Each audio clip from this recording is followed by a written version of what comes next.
Hey everyone, welcome to the free Assange Vigil. This is amazingly week 88 of these. I'm Steve Poikin, and I'm joined by my co-host Misty Winston and Andrew Smith. We have a couple of guests this evening with some stuff to promote, which is good because we're getting out in the streets because we need to. Um, and we'll get to that in just a second, but real quick, let me run down the numbers as they stand on March 9th, 2021. Today marks 3,738 days of illegal and arbitrary detention for Julian Assange, 692 days since the WikiLeaks founder was trafficked from the Ecuadorian embassy after being sold to the US and UK for a $4.2 billion IMF loan. It has been 59 days since District Judge and Concierge to the U.S. State Department, Vanessa Baratzer, read out her ruling that denied Julian Assange bail after ordering his release during the refusal to grant extradition.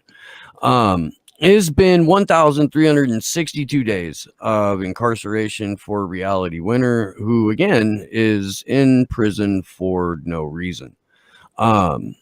Chelsea Manning has been out of jail and a free human being for 355 days. And that is awesome. We told Juan we were going to start including Olabini too. So let's backtrack for a moment. 691 days ago, Olabini began his legal persecution by hostile states and intelligence agencies. So the thing that happened over the weekend that we are really stoked to be able to announce, Jeremy Hammond got his walking papers. He is no longer in a fucking halfway house. Such good news. He does have a 3-year tail. So he's got 3 years of heavily supervised parole. He cannot come anywhere near a whole list of things and organizations and people and places.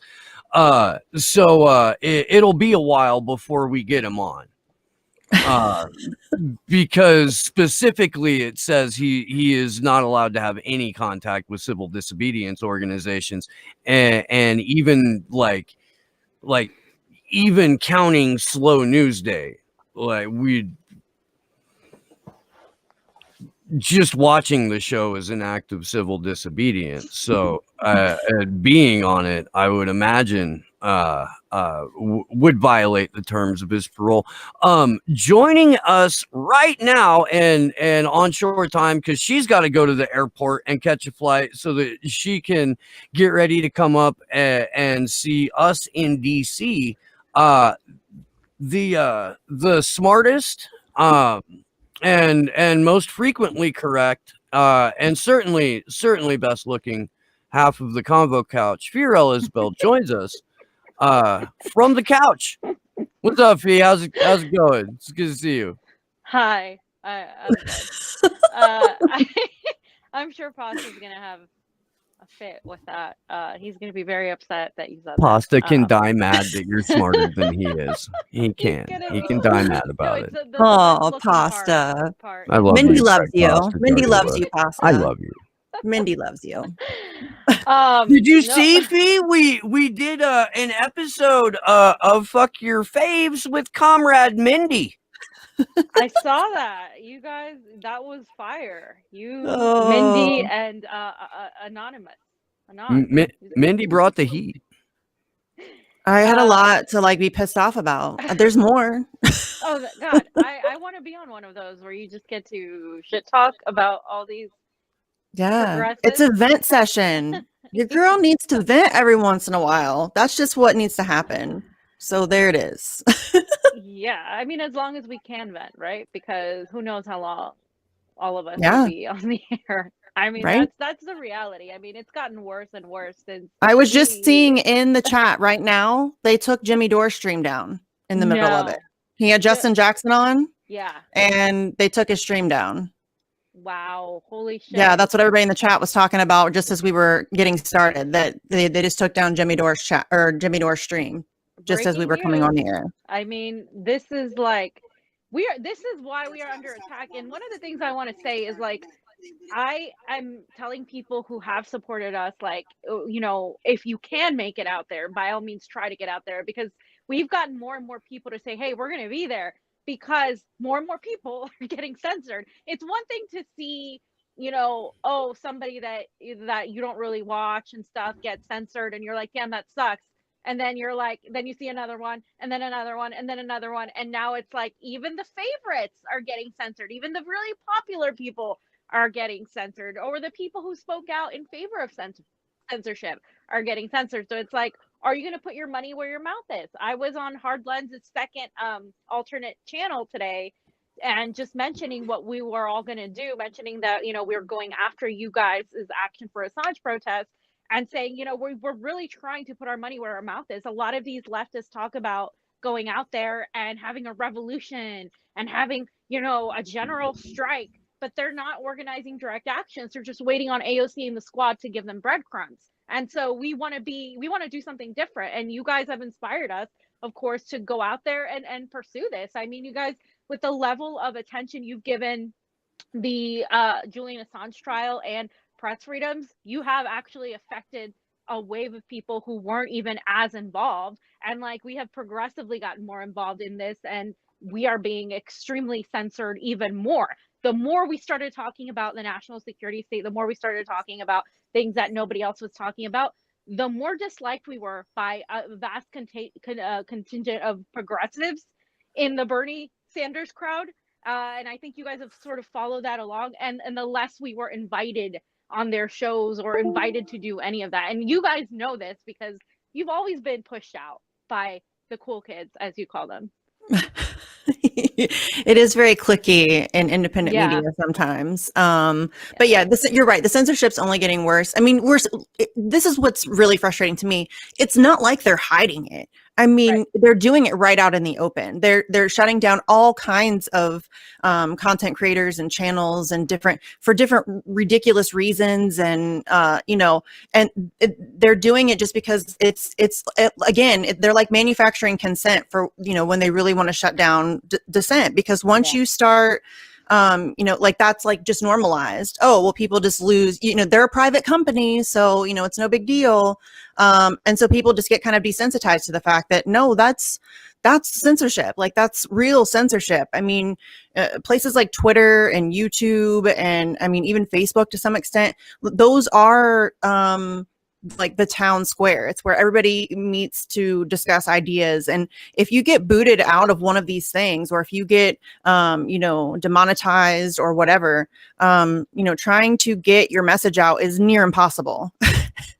And, you know, so and it's just going to keep getting worse. I likened it to economic sanctions on independent journalism, because that's it, you know, that's what demonetization really is. They're trying to sanction people out of doing what you're doing.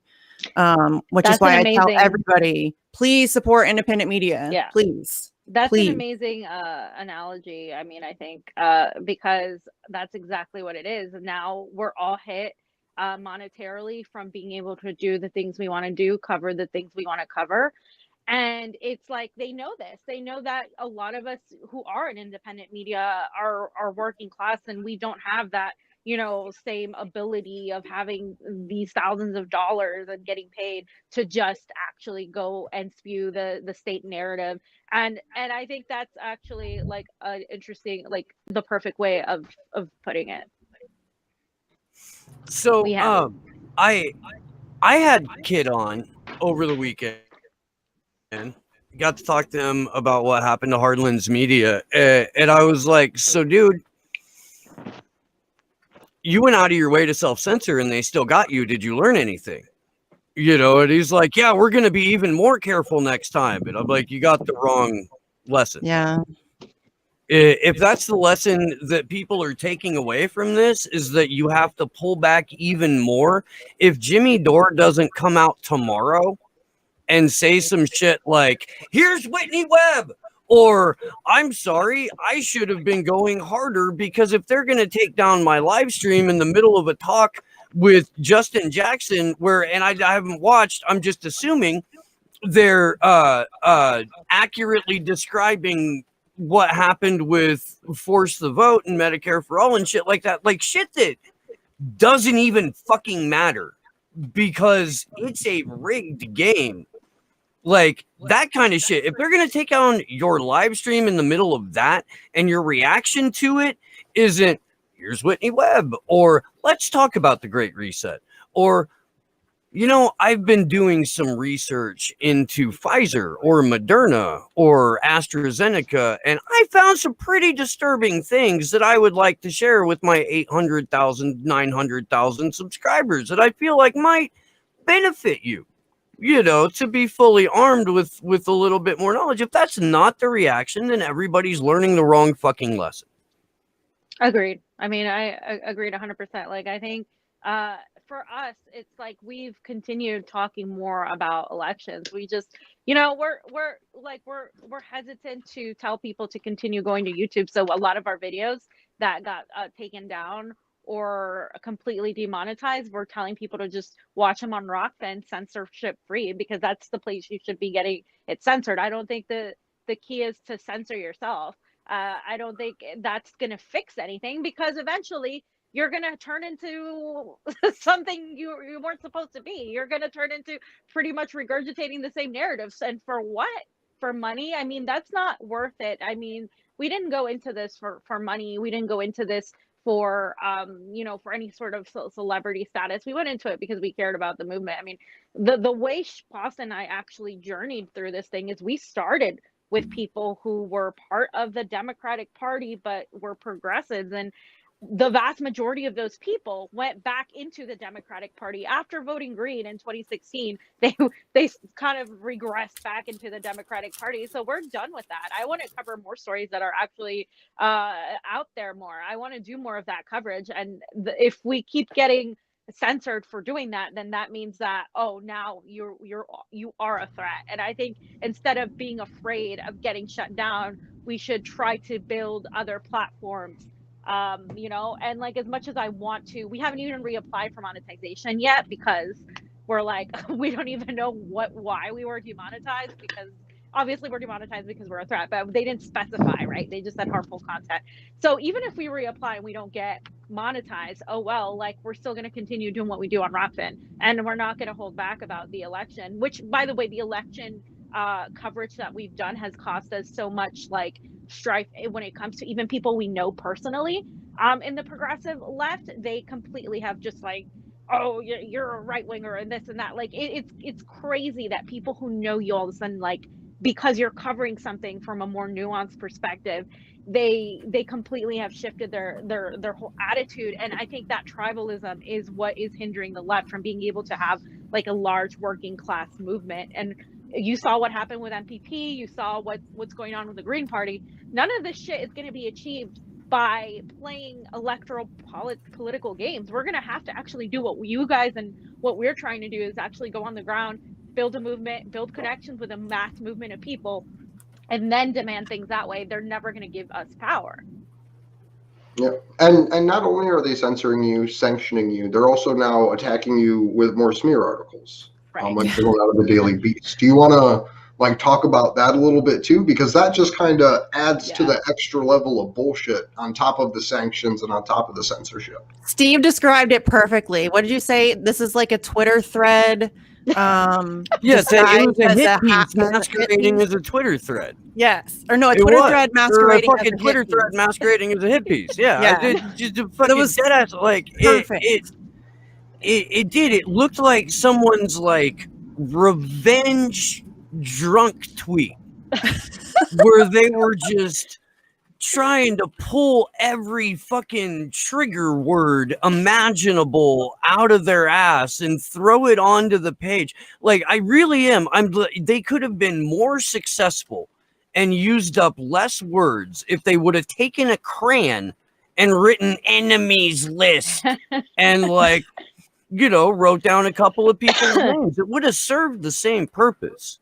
It would have. I'm glad the Daily Beast got a thesaurus, though, because when they smeared me last year, it was you're the sum total of the conspiratorial left. So I'm glad that's branched out a little bit. I would like to welcome my fellow tinfoil hat crazies, like the people who have consistently been getting everything right in terms of COVID and the election and so many other issues like the Convo Couch, Tedros Speaker Mariam, Nico. Who else got dry? There were a couple other people that got like burned for it, and I know Jimmy got dragged too, which just like everybody gets a boost out of that, right? Like when the Daily Beast smears you, it's like a Christmas present. Because all of a sudden you get flooded with new subscribers and new follows to the Twitter account. People are like, "Are you fucking kidding me?" They went out of their way to write that. I bet that does happen because I experienced those stupid lists on Twitter, like on a much smaller scale. Like the Daily Beast isn't writing articles about me, nor should they.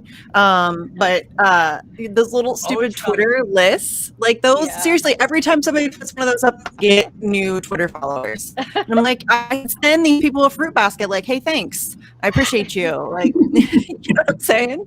It's like great PR. Thank you very much. But I just have a request for those people. When you make those lists, include like the link, not just like the people's names, because it makes it easier for people. Like I've had people request that. So when you make those hate lists, include the link to our Twitter handles, because that makes it easier for people. Also, at the very bottom of the list, defend.wikileaks.org. So people can go donate to Julian Assange's defense fund. Yes, please. I consider it a badge of honor that the Daily Beast, Clinton, Chelsea Clinton sits on the board of the Daily Beast, etc. And they get money from Wall Street, from the defense industry. I consider it a badge of honor that those people are going after, a certain group of us. And the attack specifically regarding us, first of all, they called us podcasters. We don't have a podcast. What we do isn't necessarily a podcast. But that was interesting. And then they fixated on Pasta's. They mentioned my name, but fixated on what Pasta said when we interviewed, of course, Magnus Panvidia, and when he's talking about, I would like to see some unity in the streets. I know that the Proud Boys and BLM are they're fighting at each other, but let's face it. In reality, they have more in common than they do with the people at the top. Now, do I think there's going to be unity between BLM and the Proud Boys? No. Do I think Pasta was actually saying that was a thing that was going to happen? No. He was just trying to make the point that our neighbors are not our enemies. And you guys have said that countless times as well. Like the people at the top, the 1%, the national security state, etc. They're our enemies. They're the ones that are manufacturing consent for everybody to become an FBI agent now. And while we simultaneously bomb other countries. And so the fact that Pasta said that, and he's attacking the elites, the 1%, and that's what we talk about too, and that's what they're mocking. Oh, the cabal of elites. They literally admitted in the Time magazine article that there was a cabal of elites. We're using their words against them, but we're not allowed to do that. So it was really interesting how they're trying to say that there's this red-brown alliance. Now, the same words that people like the giraffe, Campbell, whatever, would go on Twitter and they make. That's why it's so funny that you said that, Steve, because it literally is the same type of language rhetoric that is like a second grade level type of language that they use to attack people, and calling them red browns, which has a whole other historical context that they completely leave out, that is just very like austerity related.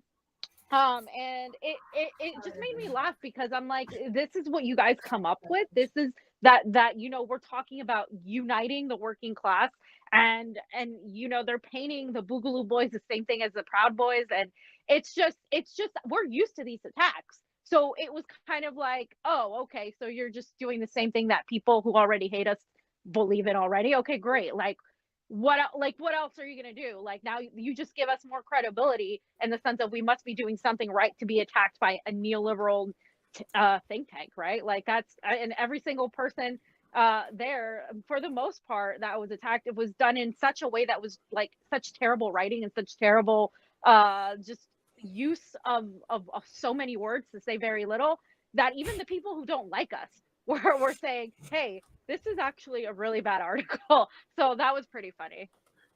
When you've got like the little, like, I don't know, jaded but still in the bubble burners on board with the Daily Beast, like at what point do they go, maybe it's me? Right.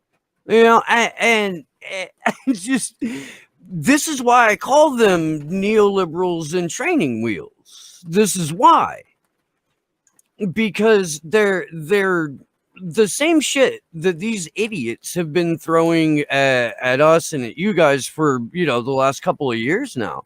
It is identical to the rant thread that Alexander Reed, what, Ross? Am I getting that? I don't. Yeah, the three white. The Daily Beast took the time to get my name right when they wrote their hit piece on me, so I don't want to be discourteous. And I know that anyone who has 3 first names as their full name is a sociopath. I know that. That's just science, kids. That's science. But Jesus, dude, they sound identical. They're on the same page. They're reading from the same playbook. Let's smear these people in this fashion identically. And at no point, at least among the disaffected but still in the bubble burners and shit, is there that moment of self-reflection. The same thing that they got so pissed off at the DNC for in 2016, not having that moment of self-reflection after they got their ass handed to them by a carnival barker and literal, like, 3-dimensional freaking just walking fraud case. Like, I don't understand why. Yeah. But look, I mean, in the exact same fashion, almost identically with the same smears. It's just. And my favorite thing is that these people are generally backing or advocating for or voting for or campaigning for people who are actually fascist. It's like this blue-brown alliance, you know what I mean? Like they run around calling me like a red-brown, you know, but really it's these same people. Like, I just found out the other day, one of like the people that hates me the most on Twitter like retweets Bellingcat, and I'm like, oh, this makes so much sense now. This makes so much sense now. So that it really is that all of that language is meant to be really ridiculous and divisive and just dumb. It's so infantile. It really is. Like, I've never once in my life said, hey, let's go find a bunch of Nazis to work with. You know what I mean? No, but there's like this huge gap between Bernie supporter and actual Nazi. There's a lot of people in there that I feel like we could maybe have conversations with. I mean, does that make me crazy? I guess so. You know, Fee, I know you're on short time, and I'm sorry, Alex. I want to, like, you know, you could jump in at any point. Fee's got a hard out. They got to go get to the airport. So tell us why the fuck censorship protest, and also when and how people can help out. Awesome. Okay, so and there's like some weird shit going on with your audio too, Fee. It's like hella soft. Really, that's weird. Whoa.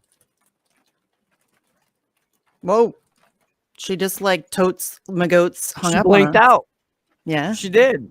I think she like just turned her shit off by accident. Probably clicked like a hang up button on her. Yeah, instead of like volume or something. That's maybe hilarious. She'll jump back in. So, would you like to talk about the international events, Alex? Yeah, sure. Well, shall we Yeah. introduce Alex and not just like, Oh. throw her to the wolves? This is the lovely Alex Hills, and she's amazing. She does the Candles for Assange pages. She also was a victim of mass censorship on Facebook. Your entire account got taken down. Yeah, that's so yeah, right. she Still does down. an amazing job of like collecting and promoting Assange events around the world. Ever want to find an event near you, that's where you go. Yeah. To Alex. Thank you. Thanks so much, Missy. I'll let you go. Fiorella, I'm a big fan. I'm going to hand over to you. Oh, thank you. That was weird. It literally just kicked me out as we were about to go. Yeah. So because of things like this, because of streams getting shut down, of massive censorship, demonetization, the fact that I can't say anything regarding the elections, or I'm some sort of white supremacist sympathizer, the fact that we can't talk about Julian Assange, or people just come and attack you and call you an Assangeist. Like now, like it's crazy. It's out of control, and the left was supposed to be there to actually fight against that and be an anti-establishment, anti-imperialist, pro free speech sector of politics, or of whatever movement that you think you're a part of. And that's not happening anymore. The left has become pretty much just regurgitations for a new branded progressive movement. So that's why we're doing the Fuck Censorship, because not only are we getting censored, but so are a lot of our friends, a lot of fellow journalists, a lot of fellow YouTubers, commentators, news reporters, and the police state that has encroached on Americans and on, civilians is also doing the same thing at the higher level through the national security state. And we're going to find ourselves in a position where we're not going to have the tools to fight back, the tools to talk about all these issues that we care about, whether it's free press, whether it's healthcare for all, economics regarding a minimum wage, or exposing these corrupt politicians. We're not going to be able to do that if we don't have a free press. And now that's entirely under peril with the Biden administration. So we decided to take it upon ourselves and do more than your Congress people are doing, to follow your lead and to actually protest against censorship via the Fuck Censorship. It's on March 17th. It's going to start at 2 p.m. right after the Action for Assange protest at CNN headquarters in Washington, D.C. If you have any questions, feel free to email us at theconvocouch@gmail.com. I know people were asking about transportation and how, like, if I knew somebody that was coming from X state, etc. And I know several people are going, so I can try to find how we can best help with that. We want as many people to go as possible, especially since more and more of us are being censored.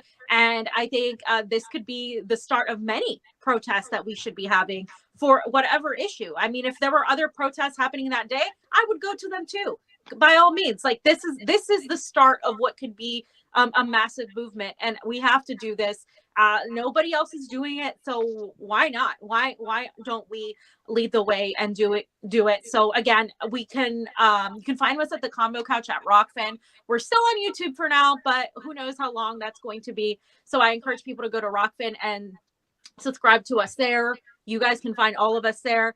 And if not, we have a PayPal as well to help with the fundraising for the trip. It is expensive to get an Airbnb. It is expensive to get merch. We're getting shirts for a few of us there, Fuck Censorship shirts, and we already have them. So yeah, in any way, shape, or form that you can help to share the streams, we will be going live. We will be interviewing some of you. We will be talking about other issues there as well. But I'm excited to go. I'm excited to really take to the streets once again, because I think we're one of the few people doing that, and especially doing journalism and covering the protests and seeing how the police are. Well, the police and the police state are things we need to look to. The police are basically peons for their bosses. So stand up against the Google, against mass surveillance, against big tech, and this is the first start. So please join us.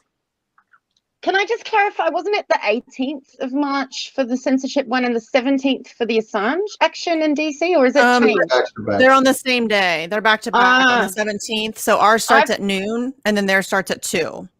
Okay, because I've been putting it out because I think an earlier version said 12 noon on the 18th, Fuck Censorship, but maybe I got that wrong. We do have. Didn't we have something planned? It was an Assange action though for the 18th. Oh, maybe DOJ At the on DOJ, the 18th at noon. Yeah. Okay, cool. So I'm saying the right thing, but just maybe not fuck censorship. So Yeah. sorry about No. that. Sorry. We can take a look at it and see. Yeah, Yeah. It'll be fine. It's fine. We'll work it out. Yeah. But yeah, thanks, Fee, for coming on. Sure. Thank you guys for having me, and I will see you in DC or maybe before that. Yay. Awesome. Thank you. Bye, guys. Thanks. Later. See ya. Great. So should I get back onto those global protests then, and I hopefully have the rest right? Okay. Well, I'm doing this from memory, so hopefully I get everything right because my phone is being used right now. So on the 17th, we have got DC, obviously. So you guys are starting off at Google, aren't you? And then you're marching off to Fox CNN and Fox, and then CNN, and then Google. And then we have Amsterdam and Dam Square. Also on that day, we have Wellington. We're going to do a billboard drop in the morning at 7:30 if anyone wants to join us, right near the UK High Commission on the motorway. And then we'll be there at midday at the Parliament to do our Clovers for Assange action. We have Vienna, who are doing their usual Wednesday, but it's handy that it's also conjunction with this Clovers for Assange, so I made them a poster. We've got Tampa are doing an event, and I've only just put that up. It's all listed on Twitter and Facebook now, so it's all up to date. What else have we got? We've got Dusseldorf at 5 p.m. They're going to be also there's a whole bunch of German actions going on around that date. We've already had Boston on the 8th. We've got Sydney on the 12th, and there's a lovely action going on with Melbourne for WikiLeaks. Basically doing a road trip through Australia. They've already been to Canberra, and they're heading for the 12th to be in Sydney for their usual town hall Sydney action, which has been weekly for, I don't know, 58 weeks or something like that now. So they're doing a really amazing job. But Melbourne and Sydney will be joining together with the forces there at People for Assange and the Ian Rose, so his group, SWAC Sydney, they're all helping organise that. And then there's an action on the 13th in Adelaide, and that's because their local representative there spoke up for Assange, and so they're having a special action on that day that they planned before they knew the date, unfortunately. And then a whole assortment of German actions, which have been ongoing for pretty much since the very first Candles for Assange, mainly because of Patrick and freeassange.eu, who do a wonderful job listing all the European actions. And so, yeah, there's Stuttgart, Hamburg, Bremen, Esslingen, Cottbus, did I say? Yeah, Köln. So Cologne, I think that's it. So we've already said Dusseldorf and Frankfurt. Yeah, so there's a whole heap of actions going on. Frankfurt's on the 20th of March. So it really marks a whole body of actions. And on the day, I think, well, we've got 7 countries represented. So that's pretty good. 10 cities overall represented during the week. Yeah, so that's my news from the listings of actions, and of course we're putting the call out there to get anyone else to add their city, even if it's just a solo action, or if they want to do something online, maybe we can help at Unity4J and live stream it, or you guys might be able to do that. I'm sure that that offer is open to people who feel that they can't do protests because of lockdown measures, and maybe that's an option for them. If they can gather some people, maybe we can help them host or help them with graphics or anything they really need to support them doing action of any kind. I believe in London, the reason I haven't mentioned London specifically is because I'm not allowed to. So that's a need to know basis. It's just too Orwellian in England right now for protesters. It is nuts. Like the country that birthed the Magna Carta. The Magna Carta. Yeah. And thousands of years of work to get to here, and we're just stepping off the cliff. It's incredible. I mean, they've been arresting people forcibly from Speaker's Corner, which I don't know if you know what it is, but it's an institution in Britain. And it's the edge of Oxford Street on Hyde Park Corner.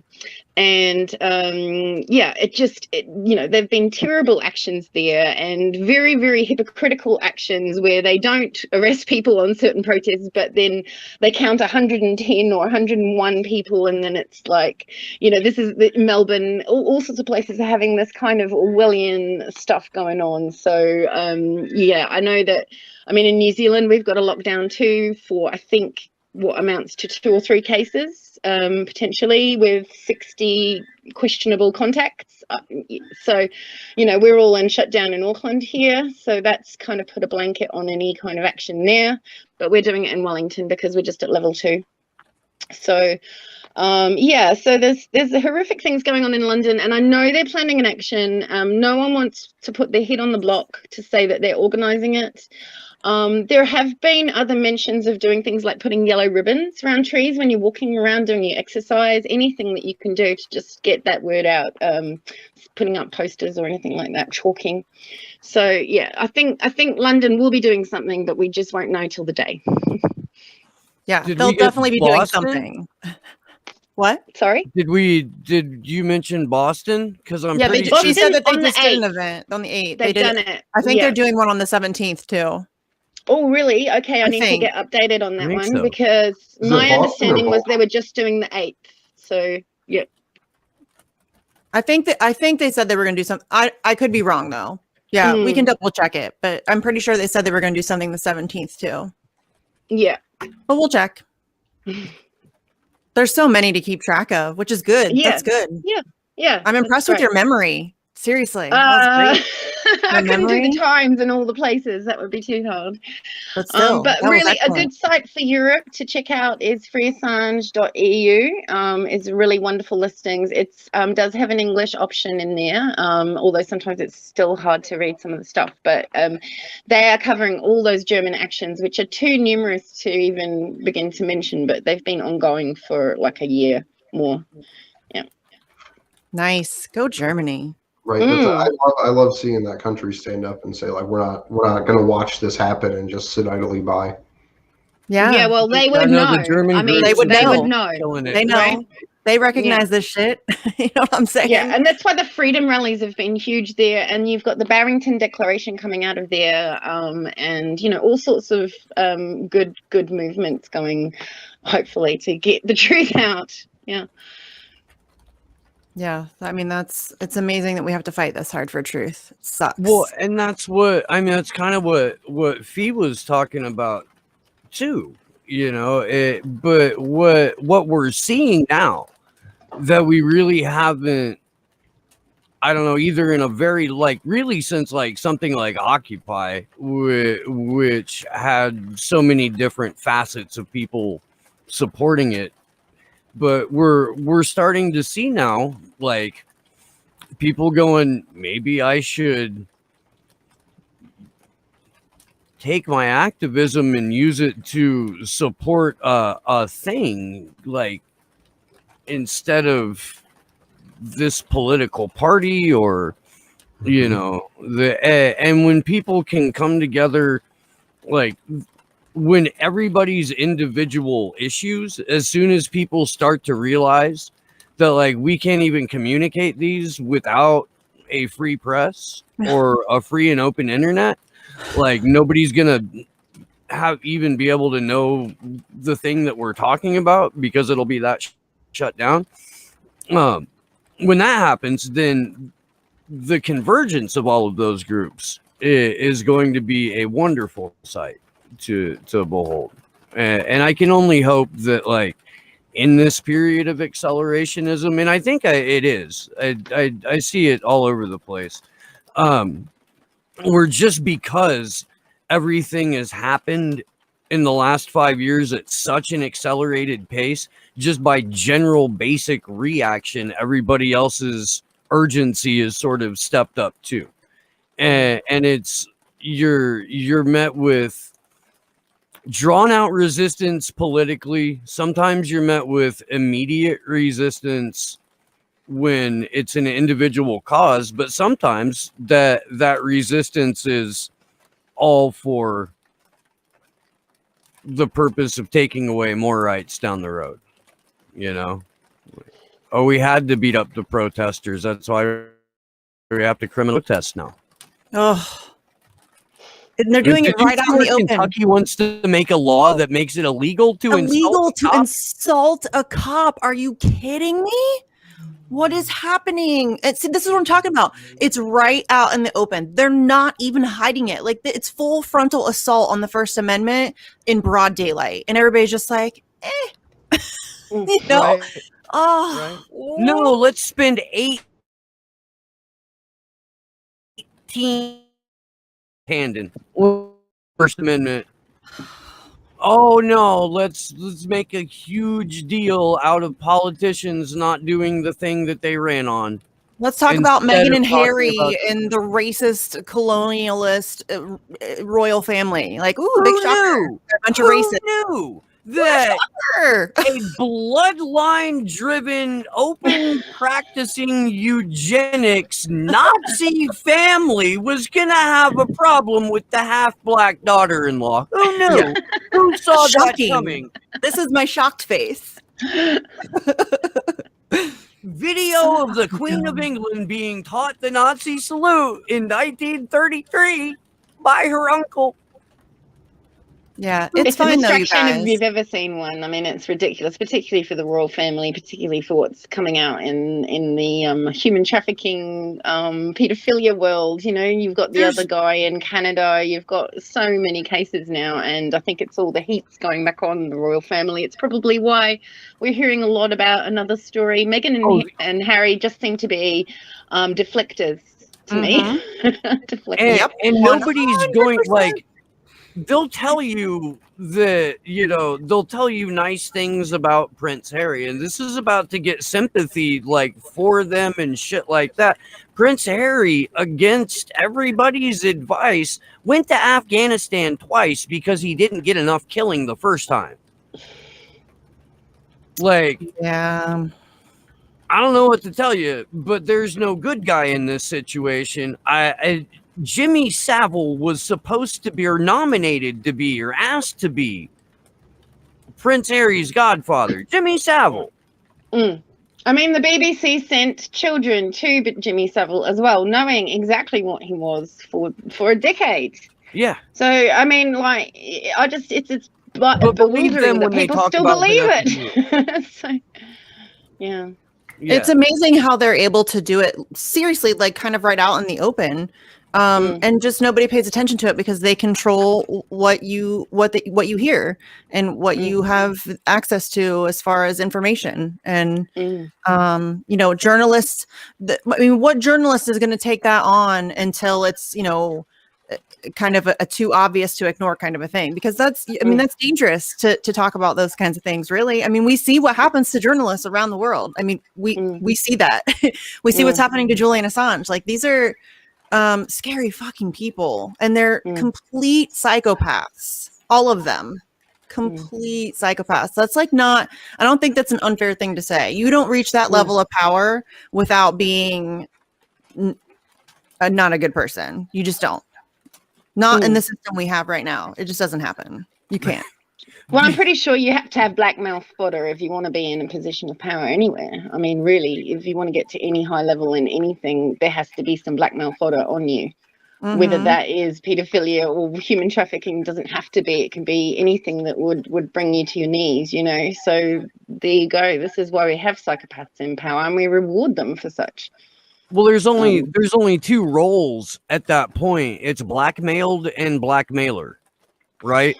Yeah. Right. Like, so I don't think everybody gets to take a turn at being the blackmailer. I think that creates this a like almost pyramid of being able to leverage influence, and of course, the lower on the pyramid you are, the more you can be influenced and the more you can be leveraged against. And it's only through going out and either creating another lower tier to that you can then exert some influence or leverage or manipulation or blackmail over, or you get to graduate and go up a tier.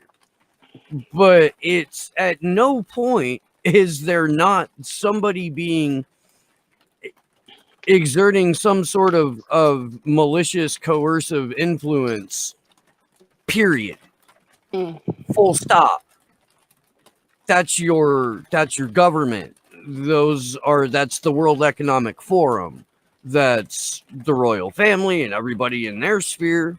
Like and yet we go, if we slap some new parts on this system without addressing the fact that it's being manipulated and was designed by murderous sociopathic pedophiles, everything will be okay. If we just vote harder next time, Steve, we have to just phone bank a little bit longer and canvass a little bit faster, and it'll be fine. In the same way that you hear that bullshit about now's not the right time for this vote. We can't, now's not the time for that. There's also a giant chunk of independent media that feels identical about that to what they'll cover. No, I can't cover that right now. I'm not big enough. You know, I don't have a big enough audience to cover that right now. Okay, well, what happens when you get a big audience? Then you're going to want to protect everything that you've been able to build because of that audience. So you're going to self-censor harder in order to protect that. You're not going to be able to suddenly become a grandiose truth teller if you make it to like the next level. If you got there by self-censoring, you're going to be expected to continue to self-censor. And the moment you don't, you're going to get your shit yanked. So you may as well come out fucking swinging. Yeah. That's not how people think, though. They'd rather have the clicks and the Patreons and... Bro, Kevin Gostola, do the work. Do the work that nobody else is doing. And even if they hate you, they'll have to report on it based on your work. So they're either going to report on you or they're going to report on your work. Either way, you're doing something that nobody else is doing. You're doing it consistently. And they have to respond to it.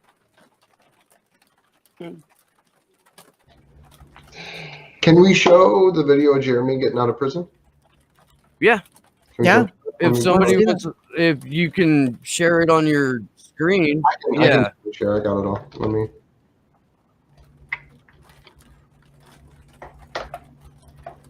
I don't even know if we need the sound on for it. You know. Yeah. How's Jeremy's health?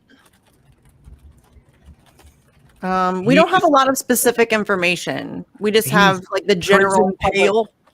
Yeah. I mean, we're trying to find somebody to talk to that knows more. So 9 years to the day, Jeremy is now free from the Bureau of Prisons, thanks to all the support over the years. This footer will continue to be utilized by the support crew to amplify ongoing related activism, anti-fascism, and prison abolition. Free them all. And then I want to play this really quick. The sound should come through. Let me know if it doesn't. Oh, it's good. So what's happening? Oh, we're in front of the halfway house. It's the last day. I'm over here to get this shackle chopped off. 9 years to the day. Oh, it's big. So Jeremy Hammond still faces 3 years of supervised release with special conditions prohibiting encryption, anonymity software like Tor, and from from involvement or contact with any civil disobedience organizations. His phone and computer must also run monitoring software. So I am very grateful that Jeremy is out of prison. Again, that is not freedom yet. Literally, they can just be like, well, you're not allowed to use encryption because that's the law. which I think is Yeah, well, absolutely that's how the insane. system, the prison industrial complex system is kind of designed. They like keep their claws in you and just wait for you to fuck up so that they can suck you right back in. So yeah, I mean, he's gonna have to be, like Steve said, he's gonna have to lay low for a while and like just stay out of. I mean, not that he, should do anything anyways, but Well, you just given that can't. everything is domestic terrorism, if you just Right. dissent, if you just, raise a voice, I mean, I wonder if he's allowed to comment on Twitter. Like, what level of Orwellian kind of control are we talking? Yeah, that's seriously so terrifying that it's to that level where you have to be mindful of what you say about anything, like seriously important issues like COVID and the vaccine and Julian Assange and all of the things that we're not allowed to talk about. It's so scary that that's really just been so normalized. And it's not just social internalized. media, as Fiorella was talking about. It was not just social media. It's also just day-to-day human people, activists, people who speak out. Anyone is getting this kind of fear. I've had it myself. I kind of got a cancel culture from my band. Not that they wanted me to carry on playing, but I'm not even sure I want to, because I've been told that my opinions are not sufficiently progressive for the values of the band, and that my opinions have more in common with white supremacists, which is the classic, exactly what they want out of people who dare to dissent or anti-war or free press or freedom. Any kind of call for freedom now is down in that basket. So Jeremy has a job on his hands probably to try and avoid speaking out. And I would rather gnaw my own leg off than self-censor. I'm just not the type of person, and I can't do it, and don't ask me to. So I don't know how I feel about my band. I don't know how I feel, it just feels too creepy for me. And they were kind of calling for a meeting with my husband as well, who has nothing to do with my band. And, as though, my husband might be able to help knock my opinion out of me. It's like, what? Really? Seriously? Wow. No, Wow. yeah. So this has put me off fundamentally from going back for that. But I'm just pointing out that it's not just social media that are getting the fear. It's everyone for speaking out, and you have to be pretty bold and brave to say what you think. Actually, it was already getting like this, to where people were treating each other in person like it was a social media post, right? Where people just thought that they could, talk to somebody the way they do online. And then a handful of people got really surprised when they got socked the fuck up. And some of that's like pulled back. It was starting to pull back after the lockdowns. Like real life now is people reacting to shit, knee-jerk reacting to shit, and flipping the fuck out in real time in 3 dimensions as they do online. Like people are getting maced in grocery stores and shit. There are like fights in parking lots and fucking. Dude, there was a fight in Bed Bath and Beyond or Works or something the other day over a mask. Over a mask. Like the lady wasn't wearing a mask, so like 3 employees like tackled her to the ground. Like, okay, she's not wearing a mask, and so you tackle her. Like, isn't that more dangerous than just ignoring her and letting her just whatever? Like, I get it. Like, it's annoying to have people yell at you about. Because I don't go be mean to employees either. Like, I see that a lot too. People like screaming at employees because they tell you to wear a mask. They're just trying to do their fucking job. Like they make this minimum wage bullshit job and they're just trying to do it. And that's what they've been told to do. And they're just trying not to rock the boat because they have bills to fucking pay. So just be nice. Like everybody just calm down and be nice to each other. You're not each other's enemy. Again, I'm going to push back on that a little bit, Misty Winston. Okay. Because I have come across a couple of really happy people with their teeny tiny little position of authority. Well, there's assholes in every group, just fucking lording their shit over a couple and look, man, to be perfectly honest, the 2 gentlemen who were in this establishment who were not wearing masks were being pricks about it. Like went in specifically to be pricks about it. So it was going to be a standoff, but the dude straight up was like, I will have you imprisoned, and I'm now starting to feel like I may be in danger of my life, and like shit like that. It was like just everything in the book that he could hurl at these people to kind of flex on them.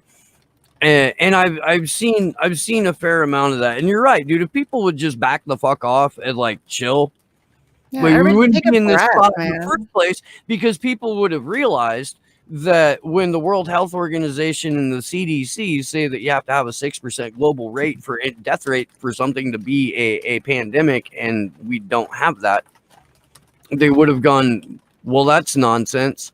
I will certainly take precautions and be a little bit more careful. And if I'm immunocompromised, I'm not going out without a mask anyway. But, let's not reorganize society, destroy small businesses, ruin education, and hand it over to Eric Schmidt and Bill Gates and call it good. Yeah, that sounds like a really bad idea, actually. I'm just saying. Oh, On It would subject require a access. lot of chill to have that conversation, though, is what I'm saying. A lot. I was going to say on subject access, I think I saw yesterday a British police accosted a 14-year-old girl about wearing a mask or something like that, and she ran after a policeman who was saying something like that and sort of tapped him on the back.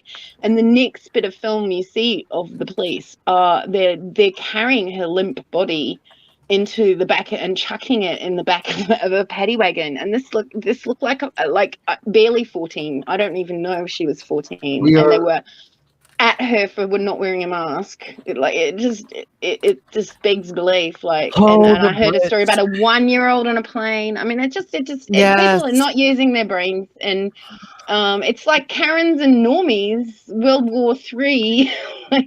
We have what the hell? before that as a globe, we are now living through the prologue of V for Vendetta. We are, the St. Mary's virus has been released. They're arresting people as domestic terrorists. We're living through the child's memory of her youth about how the world changed because of a virus, including the fact that people are now getting fucked up for wearing masks. So hopefully in the crazy world we live in, we'll live through the prologue and the conclusion in the same lifetime. Because the moment these police officers start using that level of violence against children it's literally a matter of time before someone says, you're not doing that to my fucking kid. Because that's, yeah. It's crazy.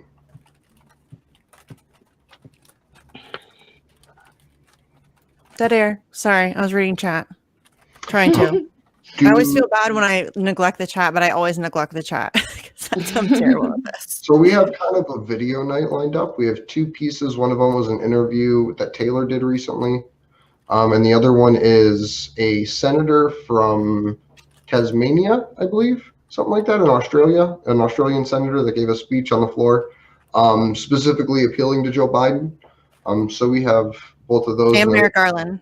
And we have an article that Stella had tweeted out up from Press Gazette that just really explains the risk in the UK really well. So we can jump into any of those, whichever anybody wants.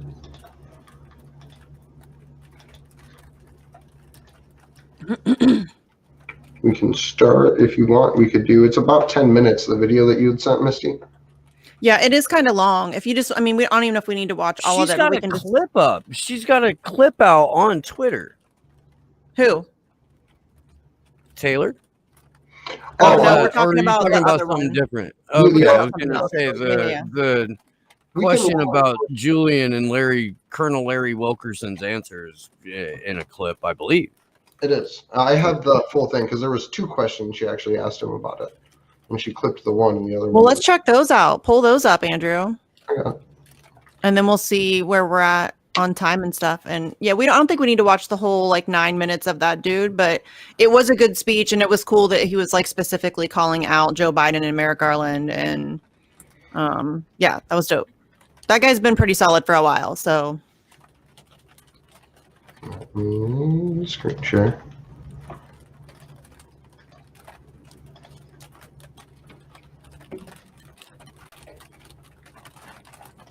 And I mentioned earlier Jamal Khashoggi, a journalist, of course, who was a threat to the establishment.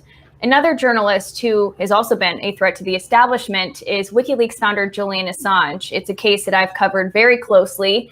Julian Assange, through WikiLeaks, exposed U.S. war crimes in Iraq and in Afghanistan. What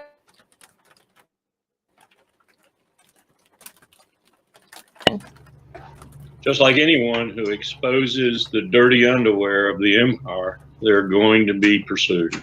And because Julian Assange and also several other, I call them, some of them are journalists, some of them are whistleblowers, like Tom Drake, for example, or Bill Binney, you get this situation where the empire and its leadership simply can't tolerate them. So it does things like throw the Espionage Act at them. 90 plus years in prison on 20 counts, you know, times 40. This is insane. It's insane. And people forget he's a journalist. Ultimately, he's a journalist. So whatever you do to him is a precedent for what you can do to journalists in the future. That's the most dangerous thing about going after Julian Assange the way we are. I hope the British have enough sense ultimately and defy the special relationship enough ultimately to not let us have him, period. I don't know where he goes then. He's in some kind of legal limbo, but I'd rather see that happen than have him surrender to the United States, knowing full well what we're going to do. What, in your perspective, would the United States do if he were to be extradited? I think we've said, and I think the Attorney General, previous one, and if you listen to people like Eric Holder, who was, of course, Obama's Attorney General, and bloody-minded as hell if you go back and look at what he did. He prosecuted more whistleblowers than anybody in history. They're going to throw the book at him. It'll be the Espionage Act, and he'll probably be convicted. It'll be a kangaroo court. And then we'll disappear him at Leavenworth or someplace, and no one will ever know what happened to him. No one will care. His name will expire from history, except for people like you and me who might shout about it every now and then. Exactly. We need that. And the only way we can really have a better world, or maybe not the only way, but one of the ways is for people to have access to truthful information and for wrongdoing to be brought to light and for it to be made public so this does not continually happen. So there's some accountability. So how can we continue on like this if we are punishing and torturing and incarcerating journalists who expose the U.S. military-industrial complex? And how do we get out of this? That's a good question, and I don't have an answer for it. Without some courage from the legislature and some courage from the courts, you take the one court that is really associated with the national security complex routinely, the FISA court, and you look at their decisions, and they've probably had 2, maybe 3 decisions in the last 20 years that were against the government. And that's partly because they don't know what they're doing. They have no security expertise. They take the government's word for it, and they rule on it. And one of the developments that I find particularly foreboding in the last 20 years, but certainly in the last decade, is that the court system, which used to not fool with national security issues, it left it up to the Congress and the president, not feeling they had the right expertise and the right purview, is increasingly interfering in those decisions and reinforcing the tendency of the executive and the legislative branch to do draconian things that are violative of our rights, violative of the Constitution, particularly the 10 amendments that we put on at the end of the day that are more important than the actual Constitution. That's scary. And national security letters and what, for example, what Obama's Justice Department did was reinforced and ramified by the court system. This is bad. This is bad. It should be up the other way around. They should be protecting our civil rights, not helping the government to impinge on them. I think it was Franklin who said, those who lust after security at the expense of their liberty shall have neither. And he was absolutely right. Excellent quote. I'm so glad that you mentioned that, because So there is more to it, but I'll cut it there. It was about 5 minutes or so. I don't want to show her whole piece.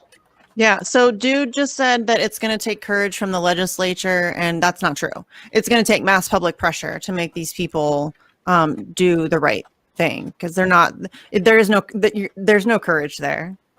Come on now, that's naive as shit. There's no courage there. And then it's not even really about courage. It's just the people that they are owned and operated by don't want Julian Assange to be free. They don't want journalism to be a real thing and an oppositional thing and a truth-telling mechanism. Like those people don't actually want that. So yeah, we can't ask for courage from those people. That's not a thing. I disagree with him on one point, because I think in 1,000 years people will be talking about Julian Assange. And they won't. Are you in a windstorm? Yeah, what's well, I'm happening? in Wellington. Sorry, I'll mute it. Oh God. I was like, what is happening? It sounds like a tornado is going through.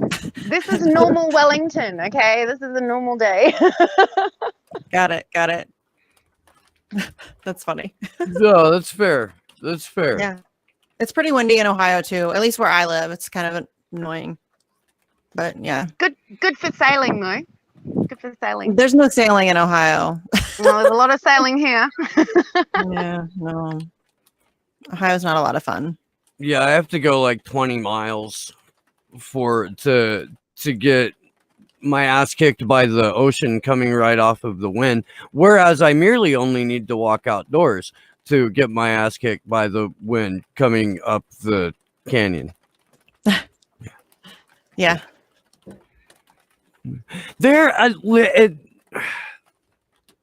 I feel like there should be, if they're going for wind as a sustainable technology, I feel like there should be more wind farms in California. There's some, but Jesus, dude, I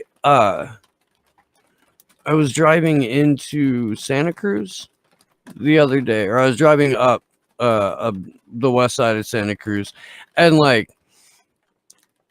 they could so easily provide solar power to the entire community off of just about a couple of square miles, of this sort of beachfront area just right outside of town that nobody's using except for it's owned by the dump, and the dump won't let anybody do anything with it, even though it's on the wrong side of the highway right by the ocean. Yeah. But it should be a solar farm, I think. You can do that. Little windmills right up by it too. Windmills are adorable. Cause cancer. Yeah. Don't you remember The that? best combination is to have like solar, wind, tidal, central heat and power. Put water pipes underneath roads and collect the heat and use it for community hot water heating. The only way really for renewables to work is if you use lots of different types and combine them. Because the problem is the peak load. The peak is the problem.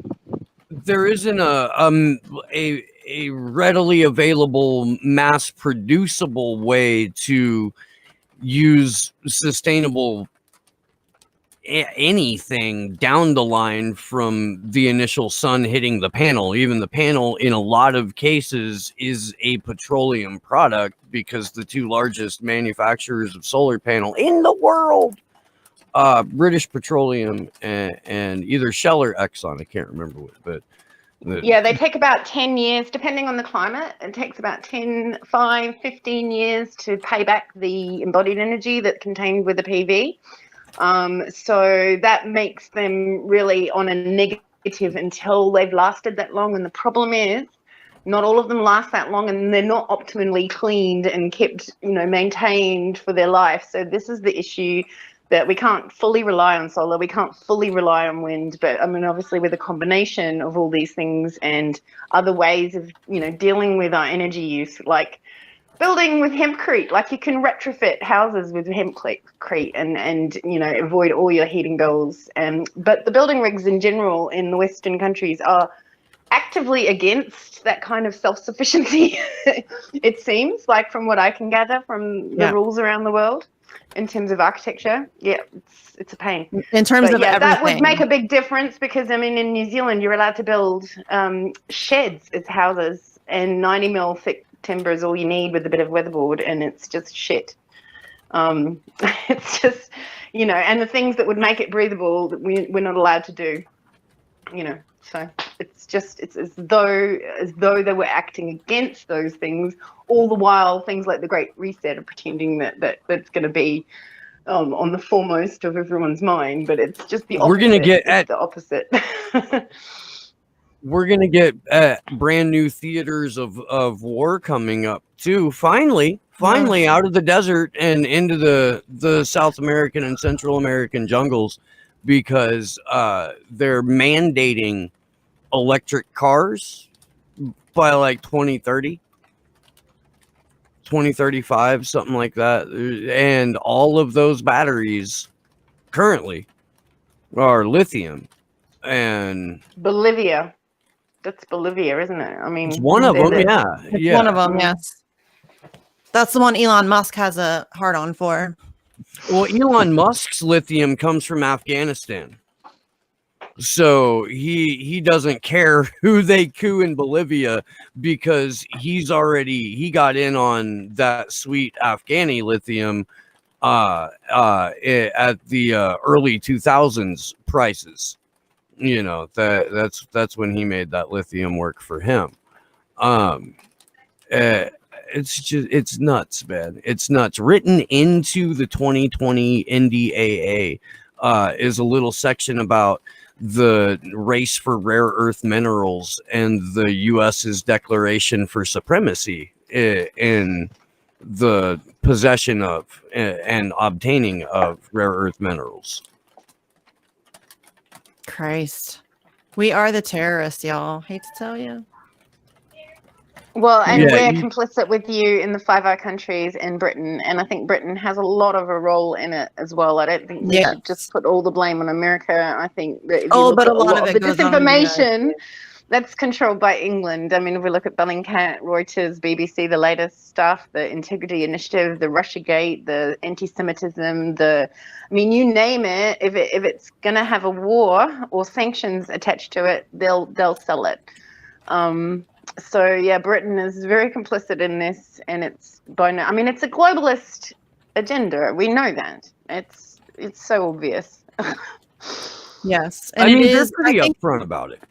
Yeah, but I think the reason I feel like the United States deserves more blame is because we're kind of the muscle. We're the ones, you know, blowing shit up all over the place. And I know that, you know, the UK does that too, and every country's got their bullshit going on. But man, we're really good at it. You guys were really good at like slaughtering people and blowing shit up. Like that's our thing. Yeah. That's our jam. And when New Zealand didn't want to participate in the Iraq War, as I said, Fonterra, which was the company, the milk company that was held to ransom, and they're our main milk export, the whole dairy industry. And they, you know, called it blood for milk, or, you know, blood for oil, milk for oil, you know. It was strong-arming New Zealand to be in the coalition of the willing, as you said, Steve, so appropriate. It's what they called it. Not. It's what they called it. It's what, yeah, that's like, again, they just do it out in the open. That's how you knew. To me. It's amazing to me what they get away with. I hear it's the rules of engagement. They have to let us know what's going on, otherwise it wouldn't be fair game. Like they care about fair. It provides it's supposed to provide like a karmic clean slate, right? When you come out and say it, or at least we've talked about this before. Like, it doesn't matter if we believe in ritual magic. It matters if they do. Right. Because if they think that's going to increase their influence or their power, fucking A right, they're gonna do it. Fucking A right. Absolutely. So, and the Hollywood movies are part of manifesting that reality to occur, seeding it. And I mean, even the art world, which I was loath to discover, given that my mum was in the art history world. And yeah, apparently the whole art history psyop of the modern art is Jackson a Pollock CIA narrative. Yeah.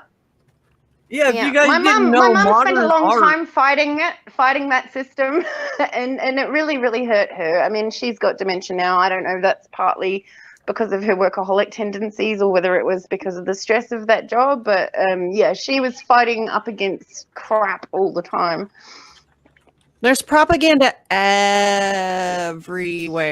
okay, It's dude, everywhere. but like straight up, the CIA jumped on and promoted and like funded and created spaces for modern art because Soviet art was considered a threat to the American way of life. So they dead ass created a movement and fucking like gave the world Jackson Pollock to I thought that was partly to communism. subvert people's, like, so you have to question everything. In other words, you think that you're not capable of understanding the intellectual position on the art. Therefore, you're already subordinate to the intellectual voice on what the art means, which is really going against the whole nature of what art is supposed to be about, obviously. But, yeah. I believe that it's subversion of our ability to hold power to account because we question everything, even what we see. So if you've ever looked at Jackson Pollock and went, that fucking sucks. No, it's because corporate art sucks. That's corporate art. Yeah, dude. It's supposed to make you feel like you don't understand it. It's supposed to prey on whatever insecurities or feelings of insignificance you have as a tiny human on a little blue dot floating in space. It's supposed to. It's supposed to. But if you've looked at it and you're like, come on. Well, the same thing can be probably said to be true for physics and for ancient history. Like, I know an awful lot about archaeology and ancient history, and none of it gels with the academic position on it. And it's a part of the same psychological operation to make you feel small and insignificant, I believe. Well, and a lot of physicists are trying to push back now with, but they're called quacks or, pseudoscientists, right? There's a reason that McGovern includes academia as part of the Mickey Man. And academia is so corrupt. I wouldn't be surprised if it was my professor who saw to my account being removed. I wouldn't be surprised at all. My master's professor. And colleague, because I did lecture at Victoria University for a while. I wouldn't be surprised if it was that got me banned from our arguments about Agenda 2030 and Agenda 21. They didn't go down well, and neither did Building 7, and which I really pushed. So I think that's why I went down as my academic colleague. That was like the most subtle 9/11 joke ever. But I think academia is the one that really gets overlooked a lot. Like, we know that politics are corrupt, and we know that business is corrupt and corporations are corrupt, but people don't ever think about how bad especially like our higher level education system. It is so corrupted, and it is so corporatized, and it is filled with propaganda. And that's going to be a huge undertaking in like moving forward, is trying to battle the institution of higher education in the United States. It's really thankfully bad. They're not all in on it. What I will tell you is that what I was sold for Agenda 2030 and the ideas, well, Agenda 21 as it was called back then, all these ideas are fabulously good for the green building industry. They're framed in such a way so that from your blinkered position of academia, you really see all these wonderful benefits and how much that would save energy and how much that would stop pollution. And you buy into it genuinely thinking you're doing the right thing. I mean, I wouldn't have taught these first years Agenda 21 if I'd had a clue as to the wider agenda of it all. And how much guilt factor is in on it, and how much it's dissuading the real enemy, which is the plastics industry and the oil, the political cartels, really, the banks, when it comes down to it. You don't know that. You're selling it because you think it's the best thing for your children at the time. And so I don't believe that all academics are on board. I believe that probably the higher up ones that have succeeded and got past the bullshit probably realize that now, but I wouldn't have thought your day-to-day academics would have a clue, actually, as to the wider agenda of it all. Most of them, anyway. Well, that's why they're there, though. It's like when Noam Chomsky is talking to that one reporter, and he's like, if you didn't believe, like, I'm not saying you don't believe what you're saying. I'm saying if you didn't believe it, you wouldn't be here. And that's so true. I think a lot of these people are just useful idiots. Are there some nefarious ones who understand 100% what they're doing? They're fully on board, like they get it, sure. But there are a lot of them that are just clueless about what's happening around them. And it's just they've become part of the system.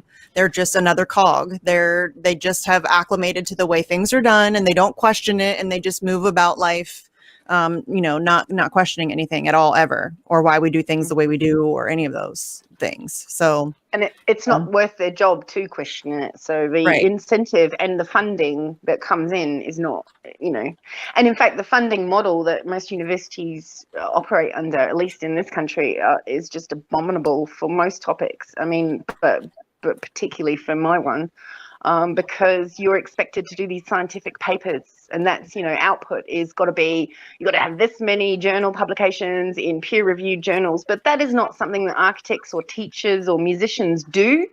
They don't output papers, they output buildings or music or teaching. And so the whole university funding model is based on a flawed scientific, pseudo-scientific kind of, we'll do what's best for the thing that makes us the most money, which is science, but then it's applied broadly across all the topics. So all these academics are trying to just get their PBRF points, is what it's called here, just so they can tick, tick, tick, tick box. So they're so busy just doing that, I don't think they have time to think about the wider agenda. The notion is specialize. Don't look at the wider picture. Don't be multidisciplinary. And architecture by its nature is very multidisciplinary, and I think that's why a lot of architects, I think John Shipton's an architect as well. I think there's a lot of activist architects because you generally do have to look at things from a wider art, science, all over picture for that. And yeah, I've noticed definitely there are a lot of my architecture students had been quite good, actually. Maybe it's a thing. I can see that. I could see that.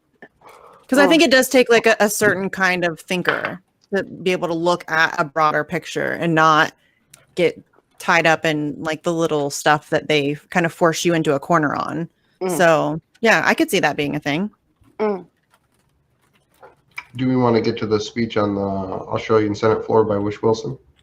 Yeah, we can. It is really good. If we don't watch the whole 9 minutes, I highly recommend people go do that because it's good. If you want me to pause it, just let me know and I'll pause it in the middle and we can talk about just play just play like a little bit of it. I don't know if you want to do the whole 9 minutes, but just play whatever. Just, yeah.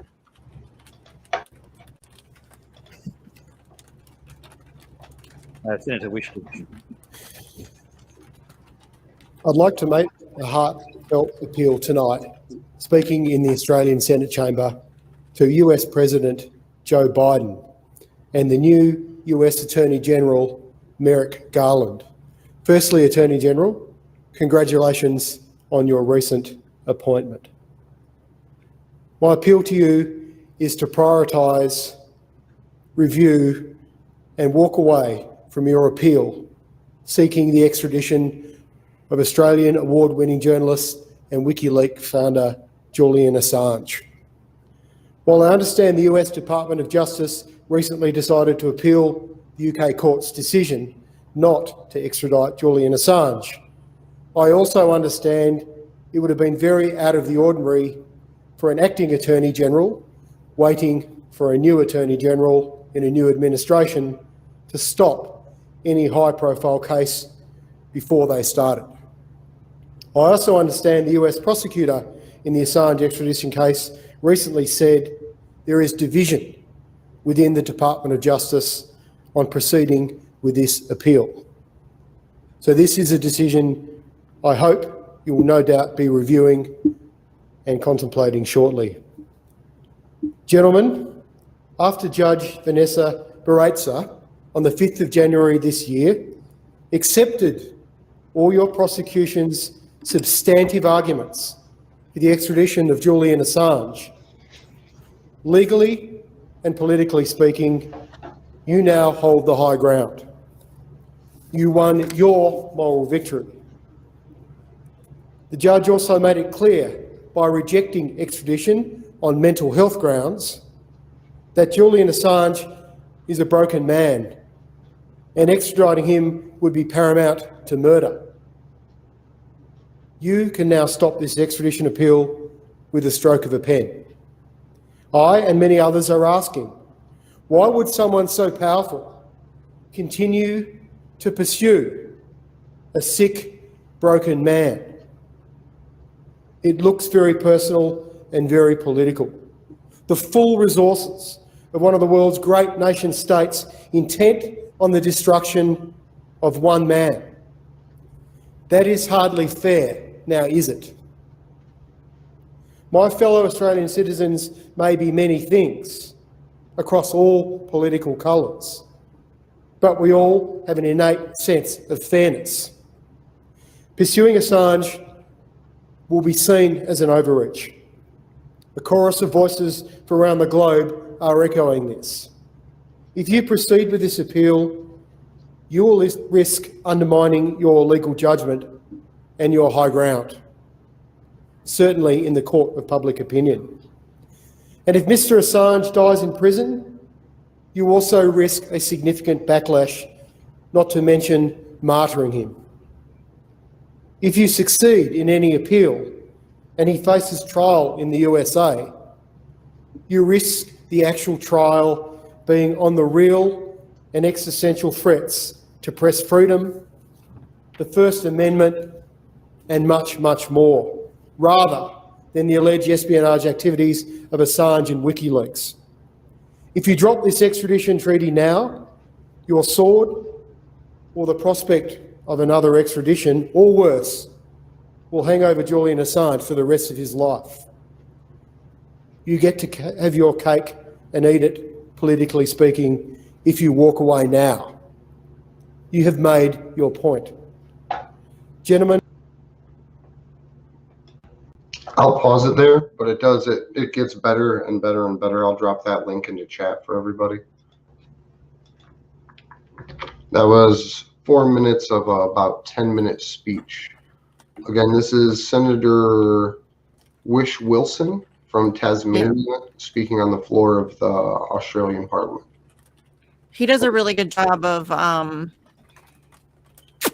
saying things in a way that like not make Biden look bad, but you know what I mean? That it's kind of hard to explain, but he does a good job of like getting his point across while also like, you know, see what assholes you would be if you did this. Mm-hmm. Which is good. I like that. He's got that voice. He does. Yeah. Like the David McBride voice. Yeah, like kind of like a teacher, like I don't know what it is. Glory said David McBride sounds like he fights mechanical robot space sharks in his spare time with a flamethrower. What does that even mean? That's what his voice sounds like in his delivery. No, I said space sharks. So I guess it should be, maybe I should clarify. David McBride is in space fighting the mechanical sharks. With a flamethrower. Yes, but the sharks don't have the flamethrower, David. Can somebody make a picture of that for me? That would be nonsense. Can somebody that can draw make a picture of that? Because I would really like to have a picture of that. There's a picture in the Slow News Day Element. It's Of not David drawn, McBride fighting it's space just, sharks? well, Glory was basing it off of the Force Sharknado movie, Oh, okay. which I didn't know there was one, but she did, so dork. And Yeah, but I really need a picture of like David McBride fighting sharks in space with a flamethrower. Like I need that in my life. I do. I think. my favorite part about talking to David McBride is that every time we've spoken, there's a moment where I'll like break down a situation, give a bit of analysis, and it's brutal. And he'll go, "Yeah, right." And then just kind of move on. Oh. He's what great. I thought was interesting about Peter Wish-Wilson, about what he said, was that he used the nicety of saying, "Okay, Australia, you've sat back and waited for the court case to be heard. This was your excuse before, reading between the lines. This was your excuse before and not speaking out when the court case was active. But now that we've heard this from this judge that he's at risk and he's, suicidal, he's still in custody and 23 and a half hours a day solitary, which is torture. So I think, he's nicely between the lines, getting his view out passive aggressively, if you like. Yes, that's what I love about it. It's so subtle. Yeah. Like it's very well worded. Like it's just, there's a lot of like subtlety, Yeah. like it's dripping with it. He's so good at that. And I like really like that when people are good at that. And he's giving them a lot of grace. Like he's giving them the benefit of the doubt on a massive But he sounds level. nice doing it. Yeah. He's not being an asshole. But he's saying asshole things. But because it's so subtle, you don't really pick it up.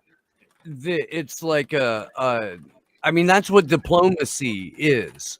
Yeah. That's putting people absolutely on blast and letting everyone know that just what horrible scumbags they are.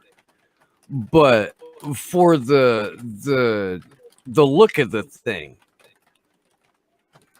you're gonna dress it up special. I mean, it really is. It's it's a high art of trolling, essentially. Yeah, I think that's why I love it so much. Yeah, Do you want me to dive back into it? Do we want to play a little bit more? If you want to. I mean, it's all good, so. Sure.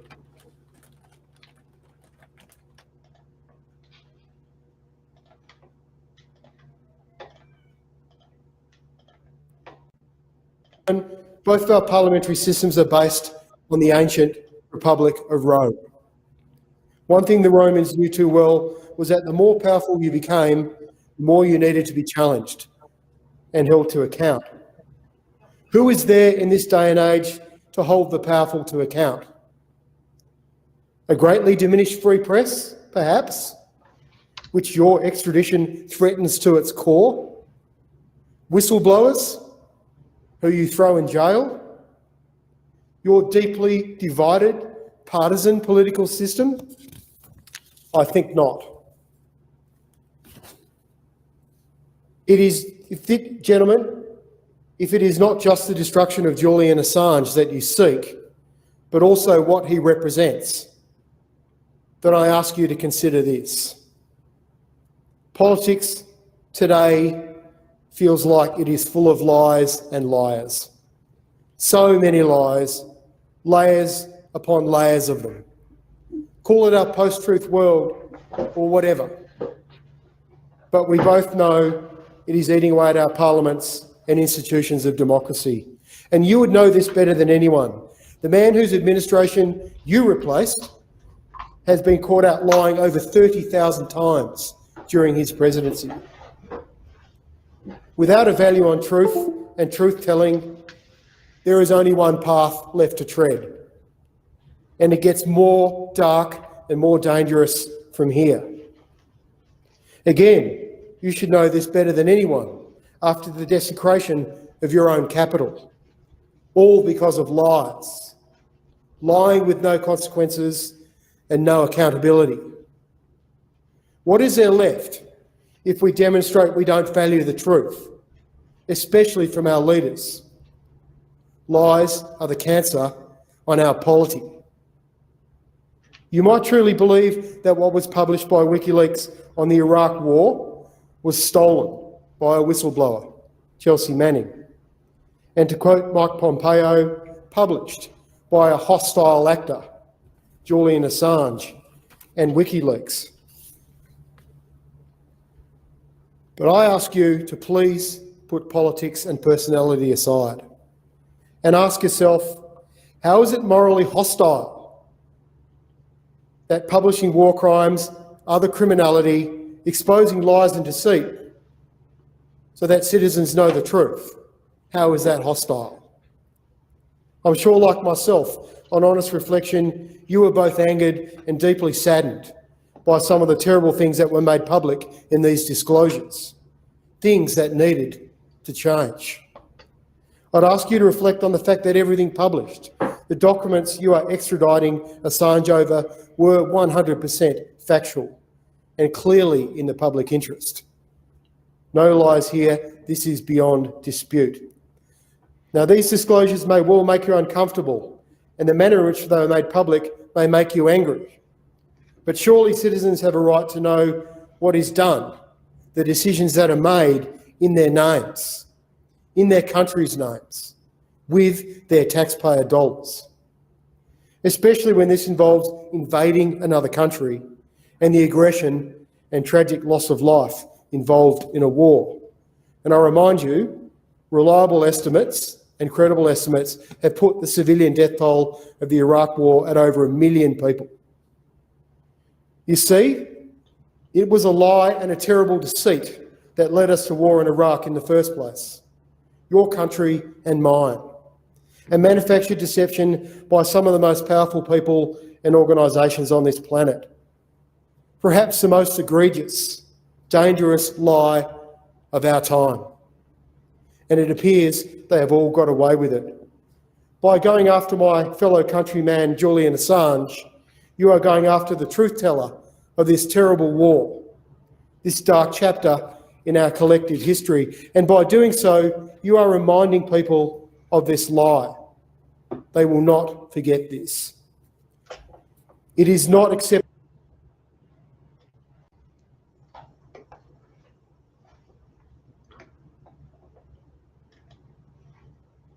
That dude's a beast.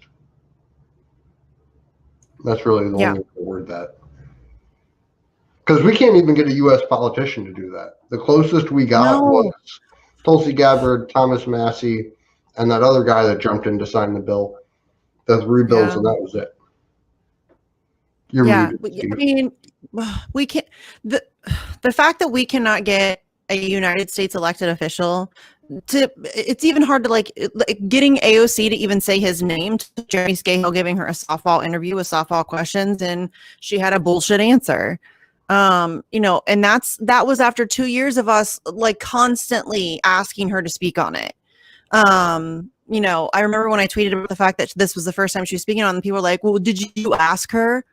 Are you kidding me? Of course we asked her repeatedly over and over and over and over. I've called her offices, both of them. I've tweeted at her. I've sent emails. Yes, we've asked. We have absolutely asked. We've asked Bernie Sanders. We've asked Rashida Tlaib. We've asked Ilhan Omar. We've asked Elizabeth Warren. We've asked Tim Ryan, and literally everybody, like people you would like laugh at me for even thinking that it's even possible that these people would ever speak for Julian Assange. Yes, we've asked. So, and we can't get one of them to even say his name, let alone give like this amazing speech. You know what I mean? If it makes you feel better, I've asked my local MP and ended up with a trespass order from my MP's office. Oh, good. Or at least a threat of it. I've asked the Green Party and just got nothing back. I've asked all the parties when we were doing the petition. I've gone into Parliament and given a speech to the British High Commissioner, an MP, a couple of media personalities and an academic in front of the Canadian High Commissioner, and got absolute crap. They said that they said that Luke Harding said he wasn't a journalist. publicly, and WikiLeaks had to retweet that. Kristen Heffernan retweeted my speech and just ripped the British High Commissioner a new one because she whispered into Richard Harlan's ear, and then Richard Harlan said, "Oh yes, I believe that Luke Harding has called Julian Assange not a journalist," and it was just incredible. Like she nudged him to do this, and then so I've been banned from Parliament as well. And now, when I did the action in January, we just went afterwards to the British High Commission and chalked, and I stuck the word corrupt in black and yellow tape on the gate, on the metal gate, just stick chalk. And I got 2 police at my door and an official warning for graffiti and damage of property. And I'm not allowed to touch the British High Commission or go anywhere near it ever again. Otherwise, it'll get ramped up. So, like, that's my 3 attempts, both at MP level, Parliament level, and at British, because I'm a British citizen in New Zealand. I can't even get into the British High Commission. Well, so, I think it's the same story everywhere. We haven't had anyone in politics speak out here, whereas in Australia they have had Andrew Wilkie. They've had a consortium of cross-party people. I think it got up to 14 or something like that, or maybe more. In Britain, they've had numerous people, although then they tend to be removed from Parliament, like Chris, and just said to be an anti-Semite or whatever rubbish they came up with, the Integrity Initiative. I mean, they have to backtrack that, surely, given that has now been exposed as a Bellingcat, BBC, Reuters, MI6 funded number. No, they're still saying it. They'll never backtrack it. They're still saying it. No, it's like Russiagate. They will always say Russiagate over and over and over again, despite the fact that it has been debunked repeatedly. Yeah, and I accosted MPs on it as well, including the MP that was at that meeting. I found her at the World of Wearable Arts outside, and I went up to her, and she was very polite, and then she realised who I was, and I was the one who gave the rogue speech, and then she got all awkward, and she said, "Oh, I don't like the smear factor with Julian," she said. The slime factor. I spoke to a Green MP at a gig that I was playing at, the band that cancelled me. But I was speaking to her because I wanted to know her opinion. She fully Russiagated me back. She said also the slime factor that she's working for women's rights and she couldn't possibly support anyone with even a smear, and she fully bought into the Russiagate narrative. And to be honest, it's just about the same with everyone who you talk to who's in power of politics. And I cannot believe it's pure ignorance. It has to be malicious. It has to be lies, because you cannot be surely in that position and not have a clue what's really going on. I mean, is it possible, do you think? I think people will do a lot of mental gymnastics to convince themselves of just about anything. So, right. And there are a lot of people who are just really not great at, critical thinking. They're just not good at that. I mean, the Rachel Maddow's of the world, she 100% knows what the fuck she's doing. She knows it's nefarious. She knows it's dangerous. She's a Rhodes Scholar. Like, you cannot convince me that she doesn't understand what's happening and what she's doing. And then there are other people who I think are just surface level thinkers, and they hear, like Barry Weiss, like she hears something in the newsroom, like Tulsi Gabbard is an Assad toady. She doesn't even know what toady means or how to spell it, but then she repeats that. It's like repeating a received opinion. Is that the one that was on Jimmy Dore, or was it Rogan? Joe Rogan. She was on Joe Rogan. Yeah. And I think it's got like 5.1 million that's a huge views. Video Yo, I mean, of all the places to decide to pull your dick out and then trip over it and be like, Joe Rogan made her look like a fool, and he didn't even do anything. Like, he was just asking legitimate questions, nice question. Like, he wasn't mean. He was just like, "Oh, but wait a minute, didn't she say that?" And he made her look he wasn't even trying, and he made her look so dumb. What's a toady? I don't know how to spell it. Jamie, can you look that up? Jamie, can you look that up? I don't know what that means. And then she said at one point, she said, "Is that I'm pretty sure this is real life." What? What did you just she say? said, "I'm pretty sure I'm not making this up," or something like that. Because listen, she doesn't actually think about these things for herself. Her friends give her opinions, and then she regurgitates them, and that's her level of thinking. And I think there are a lot of people who are like that, and they convince themselves that they're really smart and they know what's going on, and they're like, "Yeah, I'm really cool." But they really just have like this surface level thought process, and they don't look at anything any deeper, and they just have their little group of friends who are all very privileged and just completely ignorant, and they live in this fairy tale. If your group of friends is like, if you're in that bubble and all your group of friends do is figure out what trending opinions are and regurgitate them, and you do that to each other to reinforce how smart and either woke or anti-woke or whatever it is that your reinforcement bubble needs to be, like, all you're going to do is unquestioningly repeat those narratives. And if you go read anything about it, you're only going to read the handful of outlets that reinforce those narratives, and you're going to slander everyone who doesn't. And look, news outlets deserve to be shat on relentlessly, often. It doesn't happen enough. It really doesn't. It really doesn't, because there's so many. And there's so many like tiers of bullshit. Do you know what I mean? Like there's that like $1 billion a year bullshit that you get through networks or through someone like Rachel Maddow, who, and by the way, man, like Rhodes scholarships, those are usually where you get groomed for your future in whatever intelligence related area you intend to go into.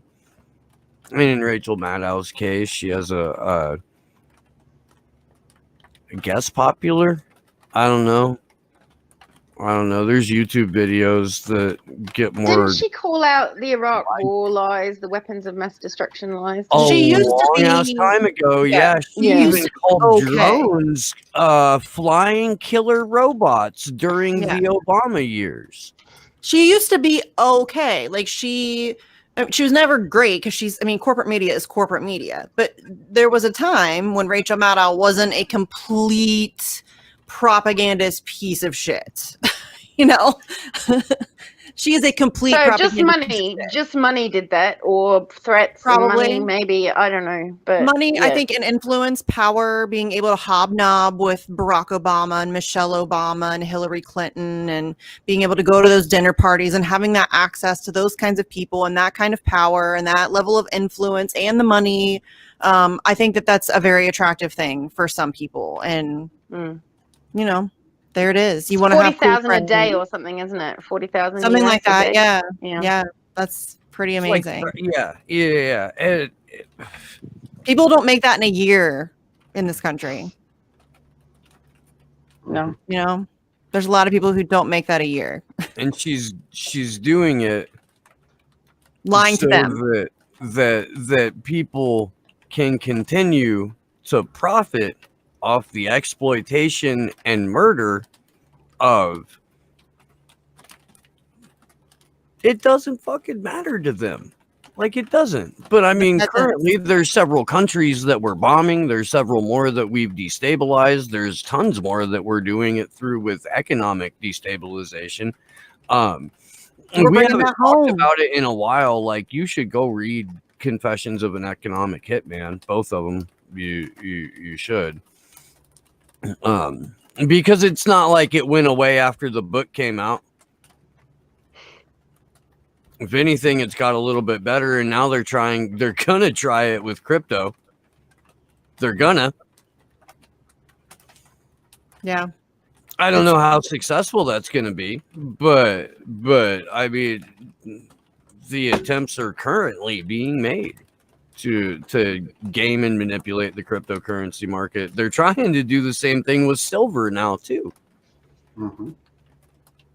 Well, I mean, the only thing they need to do to break the crypto market, presumably, is shut down the internet, which is, I mean, I don't know. Is there other ways to compromise it? I don't really understand technically. But okay, so shut down the internet. What does that mean? Does that mean everywhere in the world all at once? Everybody's internet? Because that's what you would have to do. At least with Bitcoin. Right. That's decentralized all over the planet. There are a couple others that are too. If your cryptocurrency has a central point of failure, they can turn off the internet at whatever its main server is. But Bitcoin doesn't operate like that. And if they turn off the internet where you live, there are ways around that too. Got to be ready for anything. Anonymous proved that in 2011 when they turned back on Tunisia, when they turned back on Egypt, you know, like the amount of the whole, like, anytime there's a country that cuts off their internet, there will be anons that pop up that are like, here's how you fix that. Let us help. Yay, anons. Yeah, that's the magic of the interwebs. Yeah. Real talk. Do We got to figure out better means of communication too. Some carrier pigeons or some shit. Rolling pigeons. We should use rolling pigeons. Whatever the fuck we got to use. Because they're coming for all of our means of communication, for real. All of them. Do we have anything else, Andrew? I think that was it, right? Just this. There's a Press Gazette article, but it's not really. We can. Oh, okay. Yeah, we got like 5 minutes. We could probably squeeze it in if you want, or no. I actually want to talk about DC and where we're at with that and what's going on with the GoFundMe and stuff. Cool. Let's do it. So currently, the money from GoFundMe is still on hold. It's something that they're either forcing us, one of three options: release the fund into someone else's account, set up a brand new bank account, or refund the money. The way that we've traditionally done it is it just comes into my bank account. And then I store it in a separate account in my account and distribute it as we need it for the Airbnbs, for food on site, for people's travel expenses, those kinds of things. We are figuring out a way to work around it. Hopefully we should have that done at the end of the vigil tonight. But that's something that we're just kind of waiting on at this point. So it sucks, but in the meantime, the active fundraising link is on the Go Get Funding. It should be in the description as well as on our website too. Yeah. It's so that's also one on my you Twitter share thread that. under your Please events. share that on my link. Twitter thread. So if anyone's checking out the global events, they'll also find that link. Oh for yeah, your- you did. for your new I saw funder. that. Yeah, I've done a new thread today. Yeah. Thank you for doing that. Yeah, please share that link because just due to the confusion and the miscommunication with GoFundMe and trying to figure out workarounds to what we're dealing with, you know, until we can get access to that, we're really relying on the Go Get Funding. Is that right? I never know if I'm set. Is it Go Get Funding? Yeah. Okay. And I we're don't know why I like can't 2 remember that. weeks behind. Yeah. So we really do need help. With- I know everybody's in a bad spot. Sharing the link helps tremendously. If you can't donate, that's like seriously very helpful. It really so yeah, is. we just it is absolutely amazing, like how much it helps. Yeah, I don't even know if you guys realize or know, but it does, because the minute it breaks like your immediate silo, it really is brand new people seeing it. I'm sure like you guys are sick of it. I would. Yeah. But we really want to hate having go to and say make it. a difference and be loud and make noise and really like fight this. And the fuck censorship protest is going on. So we all want to be there. We're all trying to come together for 2 issues that we all really care about.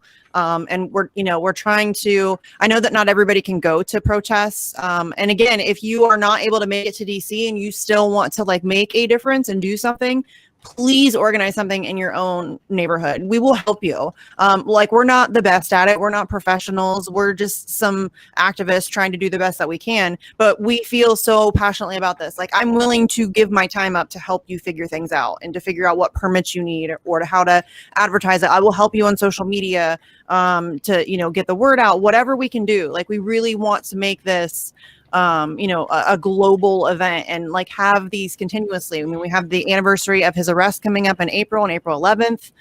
So we want to have more events then. And we're going to, I mean, we keep saying it, we really do need mass public pressure. So even if you can't come to DC, DC is just where we're going because we feel like that's where we can make the most impact. Obviously, I mean, that's where the people who need to hear about this are. So, but yeah, if you can't make it to DC for whatever reason, like, that's cool. Just organize your own shit and we will help you 100%. Like, And I'm we down. would like to not just go to DC. We haven't done any events on the West Coast yet.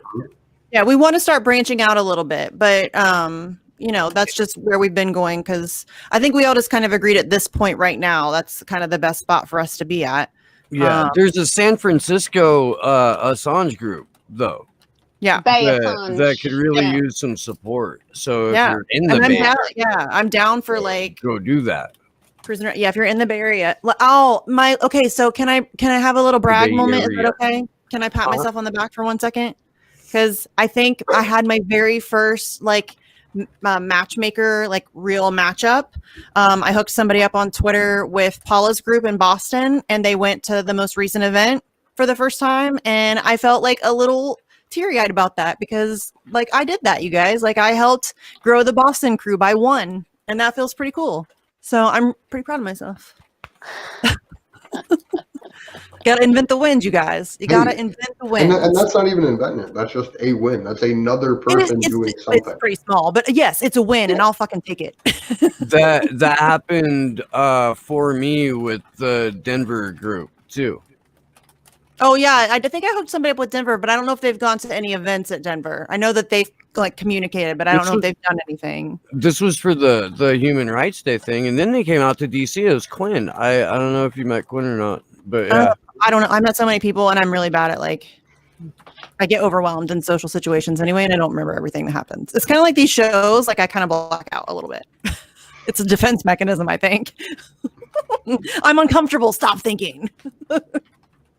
It's probably not good. 100%. I'm with you. I am. Oh, so good. Alex, if you could please let everybody know where they can find you, where they can find Candles for Assange, and all the other fun stuff. Sure. Yeah. So we have on Twitter Candles #4 Assange.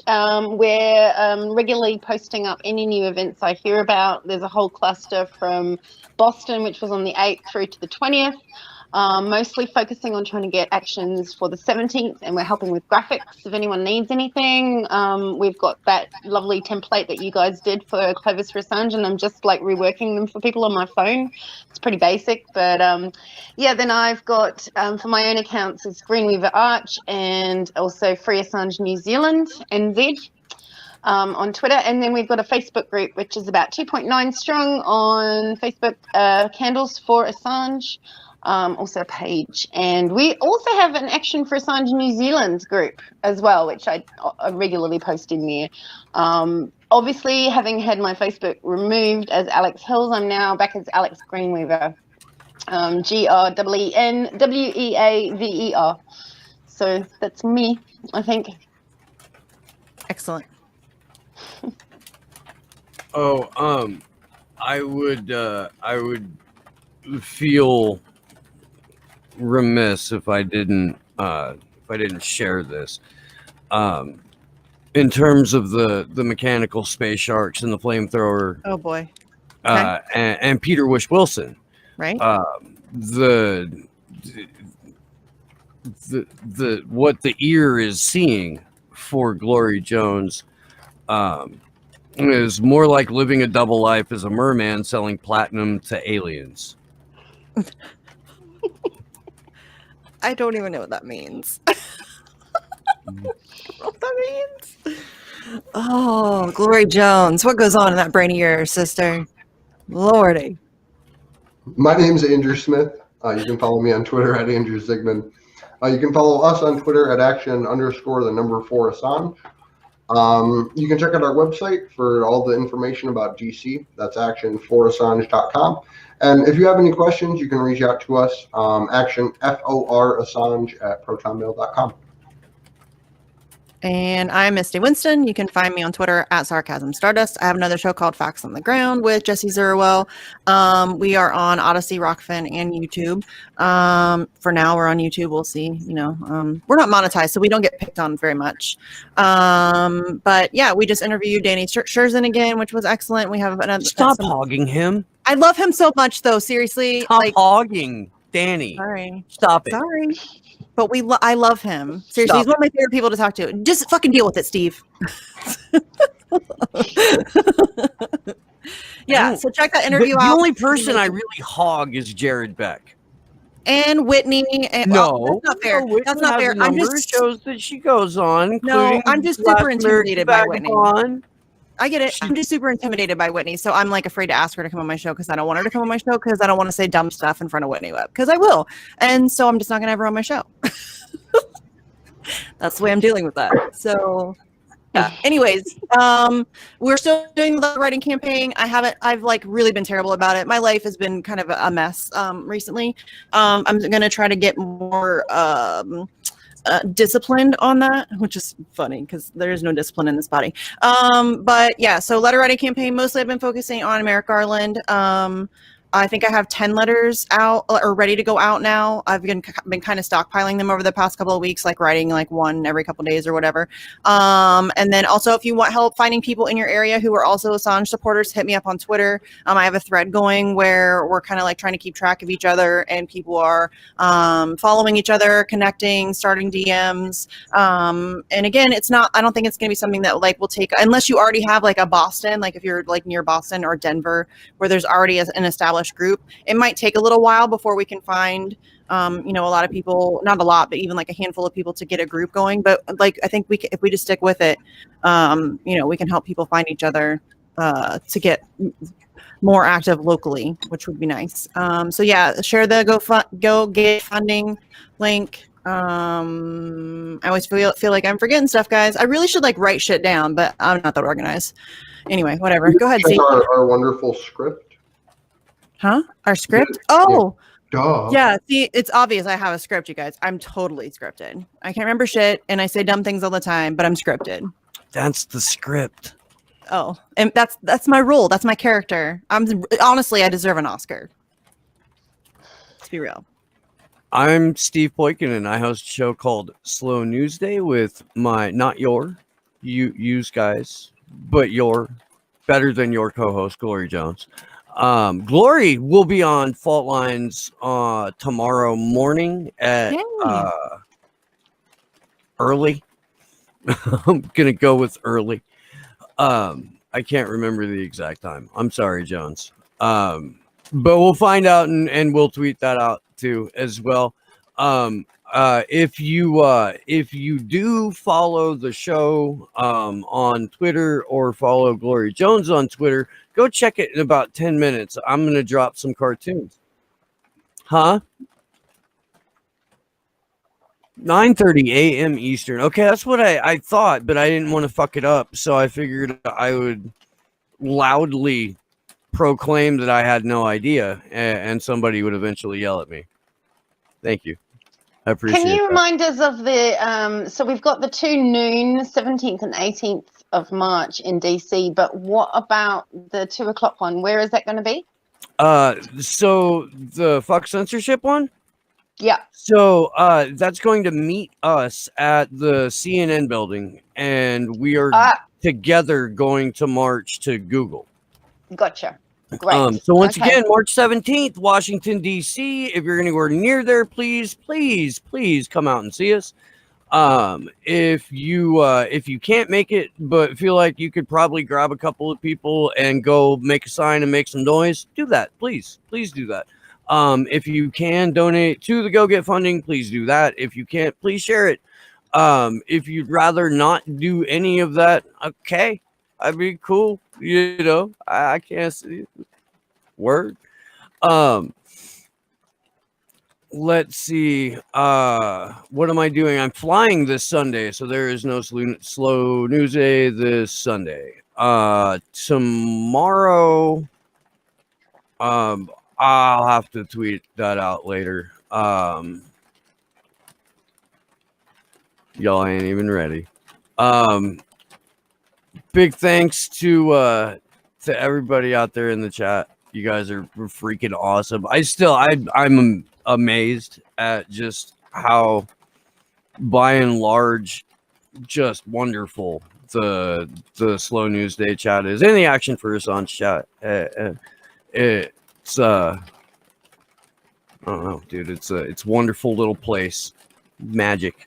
Thank you, my co-host, and Alex Hills, Fiorella, Isabel, who we'll see next week in 8 days.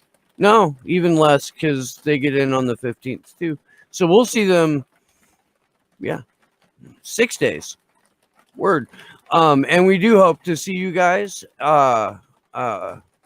Thanks, Sleepy Josh, on the 1s and 2s. I may have done that already. May not have. Thank you. Bye. He deserves 2 thanks. We will we'll see you soon. Good luck to us all.